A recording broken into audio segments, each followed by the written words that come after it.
సూర్యదేవుడు బయటికి రాకముందే చక్కగా పొయ్యి నలికేసి ముగ్గులు పెట్టేస్తుంది మా పిన్ని. పొయ్యికి అందమంతా ఈ వేప చెట్టే. ఈ రోజు ఈ పొయ్యితో మా డయ్యూకి నాకు ఒక ఛాలెంజ్ ఉంది. ఆ ఛాలెంజ్ ఏంటంటే మార్నింగే పొయ్యి వెలిగించేస్తారు. వేడి నీళ్లు ఫ్రెష్ అవ్వడానికి మరుగుతూ ఉంటాయి. అందరికీ నీళ్లు మరిగే వరకు ఆ పొయ్యి ఆరకుండా ఊదుతూనే ఉండాలి గొట్టంతో. డయ్యూ అయితే ఈ ఛాలెంజ్ లో బాగానే విన్ అయింది. ఇప్పుడు నా వంతు. ఈ పొయ్యి ఊదడంలో నాకు కొంచెం బాగానే టచ్ ఉంది. సరే అదేంటో నేను ఊదేటప్పుడు పొగ వస్తూనే ఉంది. ఫైనల్లీ సాధించాను, వెలిగింది పొయ్య.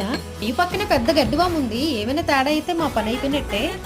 తర్వాత చాలా ఫన్ చేసాం. ఆ వీడియోస్ అన్ని తర్వాత వీడియోలో చూద్దామని. లంచ్ టైం అయిపోయింది. వేడివేడిగా పొయ్యి మీద ఉడికిన మటన్ కర్రీ అయితే రెడీగా ఉంది. మంచిగా అరిటాకుల్లోని వడ్డించుకున్నాం. ఈ బుజ్జిదానికి మాత్రం చిన్న కంచంలో వేసాం. ఇలా అందరం కలిసి తినడంలో ఆ హ్యాపీనెస్ వేరు. పొట్టిపాప పెరిగన్నంతో వేయించిన మిరపకాయ కాకుండా మండట్లేదని అసలు చాలా కవర్ చేసుకుంది. లాస్ట్ కు చూడండి మండుతున్నట్టుంది బాగా. సరే మరి బాయ్, మరో వీడియోతో మళ్ళీ కలుద్దాం.